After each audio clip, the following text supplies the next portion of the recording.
In a quarantine world, experience the podcast nobody's been talking about, starring no one famous, past, present, and pointless. Streaming now.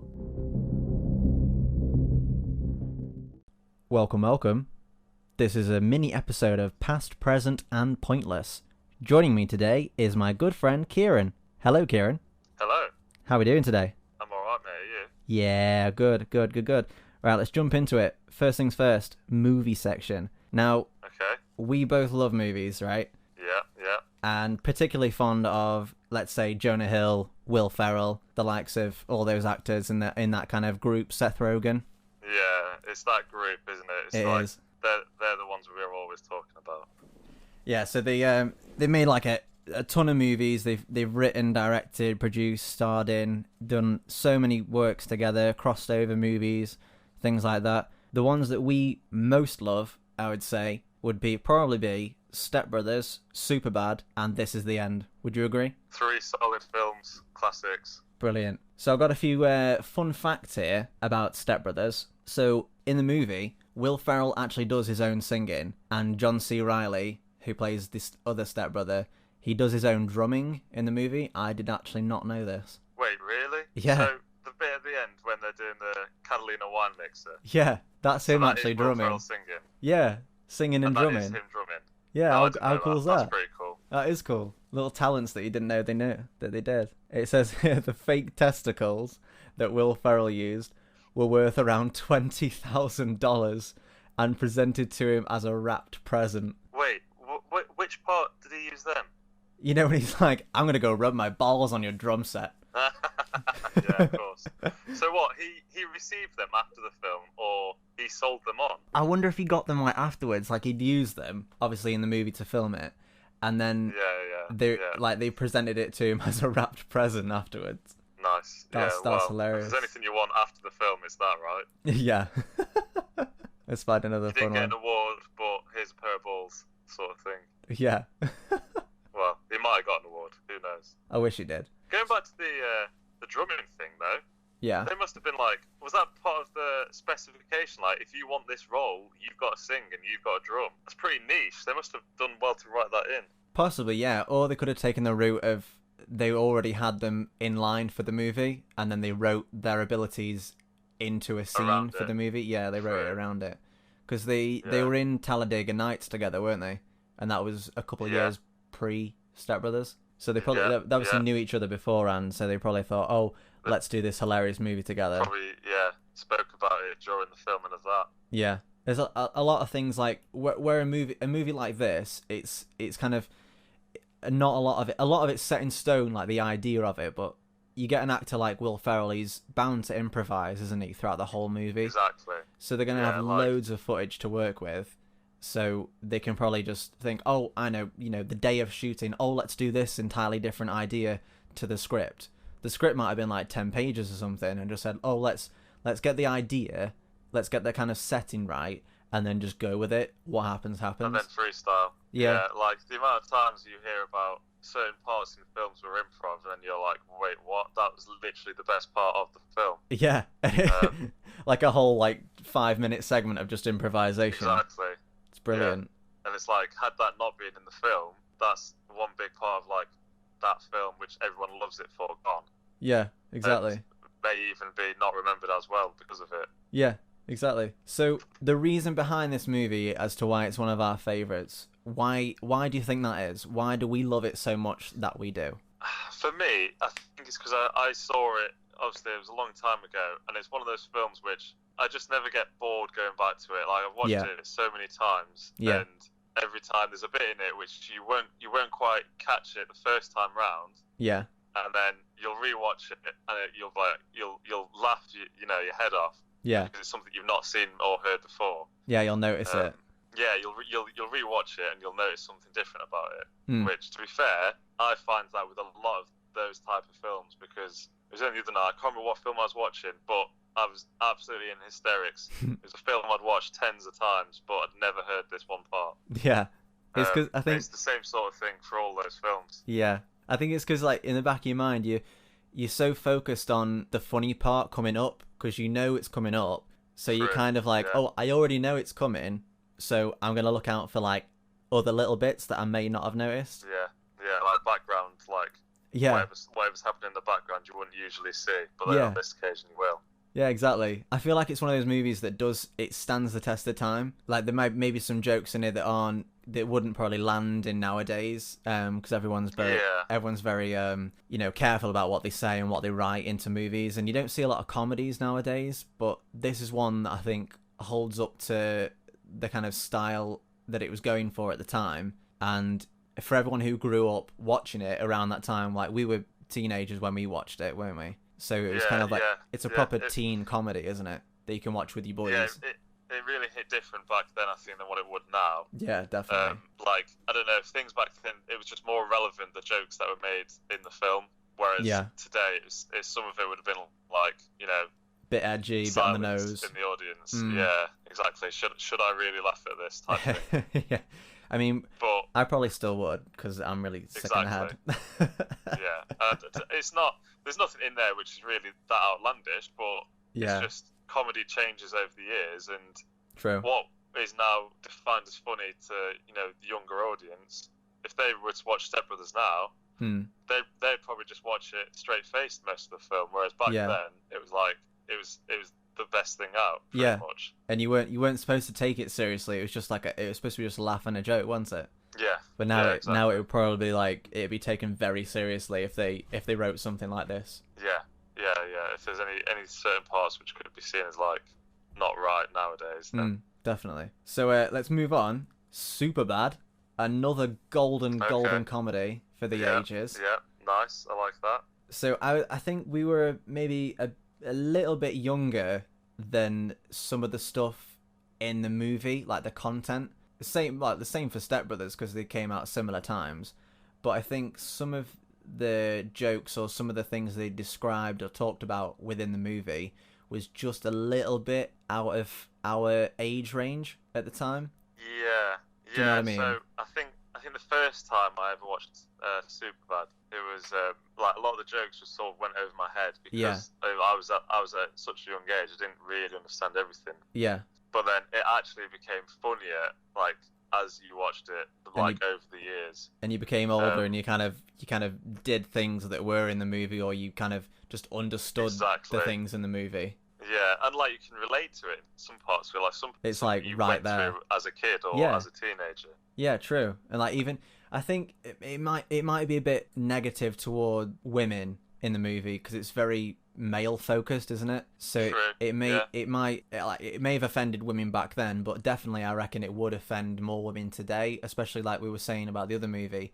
If younger girls watched it around teenager age, they probably would take some things as an offense, or they say, oh, that's such a horrible stereotype, that's not what women are like. But I think it's still a good movie to, like, if you grew up watching it and you're an adult now and you've kind of, I don't know, matured a bit more in your young adult life, and you go back and watch that, it will still remind you of how you were at that time. Do you know what I mean? Yeah. I think. Yeah, but like you probably you'd still kind of cringe at some things, but you'd take it with like a pinch of salt, and you'd view it as, oh yeah, no, I kind of was like that, so they kind of have got it right. like a facepalm moment. It's like, ugh. Yeah. Like you just cringe at it. Yeah, you're like, oh god, I can't believe they actually said that, but it's true. Yeah. It's true. Superbad is one of those which, whenever I ask someone, or like whenever I give them a quote from the film, and I'm like, oh, do you know what that's from? They're like, nope, no idea. And then I tell them the film. Yeah. And it's always Superbad, or that sort of genre is like all I really watched and grew up on. So for me, if you hadn't seen that, it was like a what moment. You know what I mean? True. Okay, I've got some fun facts here for you. So, go for it. Michael Cera's mother in real life, she actually read the script before he did, and she was the one who actually convinced him to go for the part. That's good. That how you imagine, like, our parents. This is foul. And like some of the parts in the film that he's doing, she was the one that was like, oh yeah, you need to do this. Yeah, exactly. That's pretty ballsy. She probably just wanted him to break out in a career of acting, didn't she? I don't care what it is. It basically was their breakout film, wasn't it? All three of them. Yeah, pretty much. Yeah, and then they went on to do more things, didn't they? Yeah, they were only in small cameos here and there, and then that was their main starring role for each of them, I thought. Yeah, then after that, they obviously went into bigger and better things. It's because they chose the actors really well because they resembled the characters so well, and they bounced off each other's energy really well throughout the movie. Yeah. It's like they were just being followed with a camera, and they were actually in school. Yeah, that's a good way of looking at it. Yeah, I like that. Another one here. During the filming, I can't never pronounce his name. The guy who plays Fogel in the movie, he was the youngest at 17. Michael Cera was 18, and then Jonah Hill was actually the oldest at 23. But they all look the same age. It's crazy. Yeah, they literally do. So there's a 6-year gap between the youngest and the oldest. Yeah, that is weird actually. And they look exactly the same. Literally all look the same. Oh, the word fuck is used 186 times, and the movie itself is only 113 minutes long. That averages to approximately 1.6 uses of the word per minute. 84 of them are said by Jonah Hill alone. And there was how many? 186 times it's said. Jesus. That's some sort of record. Fogel, I bet, doesn't say any, or barely any. It is basically Jonah Hill. Yeah, basically. He's the that guy who you went to school with, who you're all mates with him. Yeah. But you don't know why. He's just funny, so you just let him in the group. Yeah, he's just. Why are you always here? Yeah, literally. Oh, at one point, Jennifer Lawrence was considered for the role of Jules, and before it went to Emma Stone. No, I think Emma Stone would have played it better. She fit that career quite well. Yeah, she did. That'd be weird though with Jennifer Lawrence. I couldn't imagine that. Yeah, no, she's not been in many comedy movies, has she? No, Hunger Games and more serious films. They're the ones that I know of. Yeah, exactly. Okay, let's move on. Last movie of the segment. This is the End. Brilliant movie. Absolutely amazing. One of my all-time favourites. Same. The last two were very, very good, but this one is probably in my top 5 of all-time favourites. Very nice, very nice. So, what makes this movie amazing to you? What makes it in your top 5? Because, I've been talking about, is that group of actors. So they've all gone and done their own individual films, which we all love. Yeah. But then it's seeing them all together in one big mashup film with a pretty cool plot, and then just ridiculously funny one-liners throughout. It's you could watch it 100 times and still laugh at it. Like we said from before, it's one of those where you watch over and over again and you'll notice different things every time, or a new thing each time. This is the end. Is you can watch something and you'll watch it with someone who hasn't seen it. Yeah. But you'll find it that funny that you're probably laughing at them more than the person who's just watching it for the first time. Yeah. Because you're picking up on all these new things that are happening. You do that annoying thing where you're like, oh, watch this bit.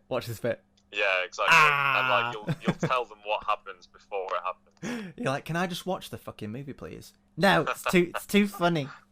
I'm remembering it all again for the first time.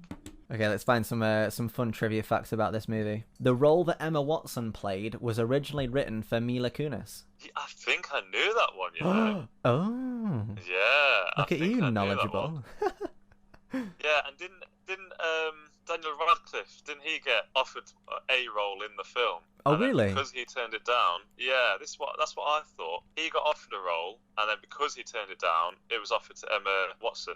But different roles, but I think they wanted someone from Harry Potter. I don't know. Yeah, that's what I'd heard. Yeah, I found it here. I've got it. Yeah, they'd approached him for the part in the movie, and he turned it down. They admitted that it was in the very early stages of writing the script, so not all of the parts were fully developed. Seth Rogen and Evan Goldberg have both stated that they understood why Radcliffe turned it down, just because it was in the early stages, apparently. Wow. So I wonder what he'd have played. Yeah, they probably would have something similar to Emma Watson. Or he'd be one of those guys right at the beginning, just falls straight into the hole. Straight into it. Yeah. Cinco de Mayo. That's why it's called that. Who took my fucking phone, guys? I know it was you. Oh shit, that's embarrassing. And then Paul Rudd just comes out running out of nowhere with that massive bottle of wine, doesn't he? Yeah, with a big bow on it. Yeah. Oh my God, what's going on? They could have literally like used any 6 from any part of that film of like well-known actors, and it would have been still a good film. Yeah. Like if you think of all the comedians and the actors and actresses in that film, like early on at the party, Yeah. they could have chose any 6 and it still would have been good. But with the ones that they did, I think they hit the nail on the head with it. They did.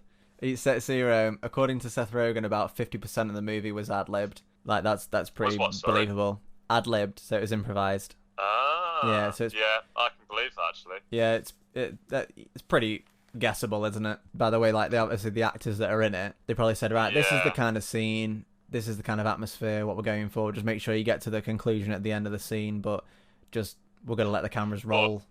But, like you start here, you finish here, and in the middle, just make people laugh. That's Yeah. your job.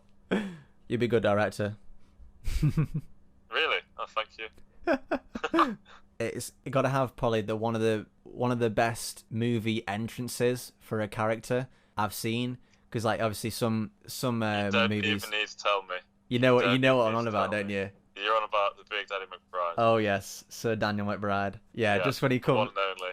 when he comes out of the bath in slow motion and then just turns around and it's like, fuck yeah. It's like, hey guys, I made breakfast. Starts eating everyone's food. And then washing his feet in the sink with all the water. Yeah, I forgot about that bit. Oh, what's the best scene in the movie? What would you say your favourite scene is? I've got mine. Okay, how about I try and guess your favourite scene? Okay. You try and guess my favourite scene. Okay. And if we've got the 2 favourite scenes, then that's weird. Okay, I'm gonna go. Yours is a bit with Channing Tatum. Oh, close. That would probably be my second favourite. Okay, right. Go on then. What was your favourite scene? My favourite scene is when James Franco finds out someone's jizzed in his nudie mag, and it's Danny McBride, and they just have that back and forth banter about I'll shoot your dick off. I bet that bit was improv actually. It must have been. It goes on for like 4 minutes. Good. Yeah. Okay, so your favourite scene in the movie, I would have to say, is there's so many bits. Would it be when is it The Exorcist of Jonah Hill? No. No. Oh, I do like that bit. That is gold. No, the bit I was thinking of when you said my favourite parts in the film probably was the bit where Jonah Hill and Danny McBride were having a to and fro. Yeah. Basically, Danny McBride telling Jonah Hill how to act. Yeah, when they're at the table. Yeah. Like, you should be selling that shit. That bit. You're an Academy Award nominated actor. Fatalities. Fatalities. Yeah, you're much better at that than me. I don't think I can do that on the spot. Okay, now that was good. Or is the bit when he's walking out and he hands him the gun, but the gun's full of blanks, and he tries to shoot them all. And it's like, what the fuck? You just tried to kill us all. He's like, and he's going, and Jonah, you fucking cunt. Just so deadpan face looking at him. Oh, it's brilliant. That movie. I think in pretty much every film Danny McBride plays in, he's literally the same character, but it works every time. Yeah, true. They just say, right, Danny, just go on set, do your thing. Just be you. Can you be more Danny? Yeah. I can do that. Oh, brilliant. Okay, let's move on to the impressions segment. I know you love this part. You can't wait for this part. I don't think anyone apart from you loves this part. I know, right? Okay, I'll kick us off. I'll do one, and then you just do your own version of that. Okay? Brilliant. But fantastic. you've got to do the same quote as me. Oh, right. Okay. Okay, so first, right. First impression, we've got Darth Vader.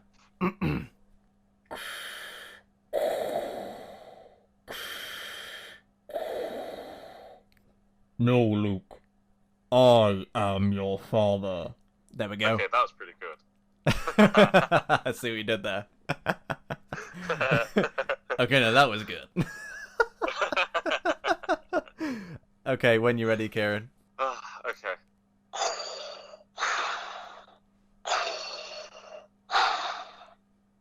Luke, I am your father. Oh, that's spot on, mate. That was absolutely brilliant. I think you did a better impression than me. It's all in the hand. It's the breathing in the hand. You just Yeah. gotta get the two right. I think it's because you got a slightly deeper voice than me. Well, not slightly. You have a Here we a go. deeper voice. Yeah, here we go. Yeah, that one. No, it's Had to get it good. in somewhere, didn't you? It's paid off. After all these years. Okay, let's go on to the next one. This is Dr. Evil from Austin Powers. Okay. We'll hold the world ransom for $100 million. I feel like I went a bit too squeaky on that one. I'm not sure who that sounded like. But it wasn't Dr. Evil. Okay, what was the quote? Give me the quote and then I'll try. I'm not very good at Dr. Evil. It helps. You know what I actually did? I held my pinky up to my lip. And it actually helped me a bit. Just So, get into character, like genuinely. fully submerge yourself. So the quote is, "We will hold the world ransom for $100 million. Oh my god. Take it away. This is going to be the biggest cringe of my life. I just called him a mouth. Stop laughing. You are? Nothing, just go ahead when you're ready. Okay, thanks. We will hold the world ransom for $100 million.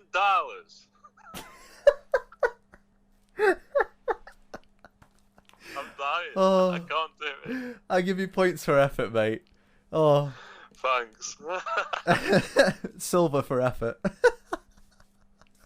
Yeah. Okay, Yeah. moving on then, Kieren. Yeah, you. Okay, third impression is Manema Borat. Oh yeah. Okay, yeah. This is a slightly more me impression, I think.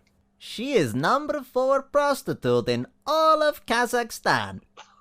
She's my sister.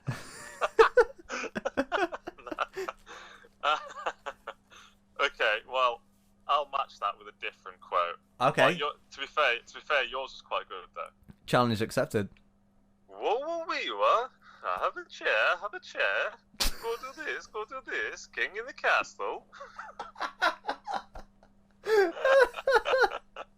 Oh, that's brilliant. Oh, that was ace. No, that was good. I think your Darth Vader took gold, mate. I think your Borat. You think? Yeah, no, it did, mate. It did. Definitely better than mine. And I'd say your Borat would be silver, and then your Dr. Evil's shortly behind it in bronze. Yeah, would agree. That was fun. That was. I like that. Yeah. Yeah, me too. Okay, alright, let's move on to the movie quotes. So this section, I'm going to say a few quotes from 3 different movies that I hope you've seen. Firstly, I'll read them out, and you try and guess them. If you can't guess them, then I'll say them in the style of that character from the movie. Love it. This is literally all we do anyway, so Exactly. I'm hoping this will be a good Exactly. Okay, let's go. How can we be expected to teach children how to read good if they can't even fit inside the building? Yeah, I think I know this. Yeah? I think. Take a stab. Zoolander, isn't it? Yes, mate. Well done. Yeah, thought so. Okay, just for Ben a Stiller, right? Oh yeah. Classic movie. So as a little prize for you, I can do it in the accent if you like. Sounds like you want to. So I yeah, kind sure, of go for it. do. Yeah, I kind of do. All right, let's give it a go. How can we be expected to teach children to learn how to read if they can't even fit inside the building? That was actually sick. That was actually really good. Yeah, okay, I'll give you that. Did Thank you very practice much. That? No, not at all. I just went into character. That was good. Yeah, that was actually really good. Awesome, thank you. Okay, let's go for the next one. Okay, I'll just read this one out. It's not a purse, it's a satchel. Indiana Jones wears one. Oh, okay. Oh no. Is it due date? Oh, so close. Right, so Hangover. Yes, well done. It's Zach. I can't pronounce his second name. And as soon as you said the quote, I could hear it. Zach Galifianakis. That's the one. Yeah. It's Alan from The Hangover. As soon as you said it, I was like, oh, it's one of the two. Okay. Take a punt. For this third one, I think I'm going to do it in character because it's more fun to do in character. Yeah, go for it. I know who I am. I'm a dude playing a dude disguised as another dude. Your dude don't know what dude he is. Tropic Thunder, right? Yes, mate. Yes, well done. Such a legend movie that is. That was a good bit. I like that bit. Thank you. That's all. That's literally all we do anyway. So yeah. That's like we could have like a whole episode of that. Literally should, yeah. Like write ones for each other and then just spend an hour doing quotes. Oh, that's actually a sick idea. We could do like a points, like winner at the end. Oh yeah, good idea. I'll write that down actually. Thank you. Okay, quick fire round. This is the last segment of the podcast episode. Are you ready for the quick fire questions? Yeah, I think. Judging from your slow answer, maybe not. Yeah. Was that ironic. Part of the quick fire round, yeah? No, we haven't started yet. Okay, you ready? Yeah. Cake or pie? Cake. Swimming or sunbathing? Sunbathing. New clothes or new phone? New clothes. Football or basketball? Football. Work hard or play hard? Play hard. Nice car or nice home? Quick fire. Quick fire. Yeah. Quick. Nice car. Jogging or hiking? Hiking. What's worse, doing the laundry or doing the dishes? Doing the laundry. Hamburger or taco? Hamburger. I feel like these are American questions. Online shopping or shopping in a store? Shopping in a store. Easy. Blue or red? Red. Sweets or popcorn? Popcorn. Coke or Pepsi? Ooh, Pepsi. Ooh. Save or spend? Save. A movie at home or movie in the cinema? Movie at cinema. And final one, horror or comedy? Comedy. Comedy. Yeah, boy. That Awesome. last one was tricky. And you know the other one that was tricky, which I didn't hesitate when I said it, but after saying it, I was like, actually, I'm not sure. Which one was that? It was the work hard or play hard one. Is that the one you stalled on? I think in my head I did, but I just answered it. In my head I was like, actually, I don't know now. Why? What would you choose now? You got to think about it. Well, I think I'd like a mixture of the two. Right. Okay. That's what I tend to try and do, getting like best of both. Yeah. But I mean, obviously that's not a quick fire, and you can answer it, but then explain it. It's a quick fire. So. No, that's the thing. That's a good way to look at it. And it's a good way to end the episode. So thank you very much, Kieren, for being on the show. Welcome. It was Thank you for having me. We had a lot of banter there. It was quite fun, actually. I liked that. That was good. Awesome. So just to round it off, my gullible guest of the episode was Kieren, and I have been your horrible host. This is Past, Present, and Pointless.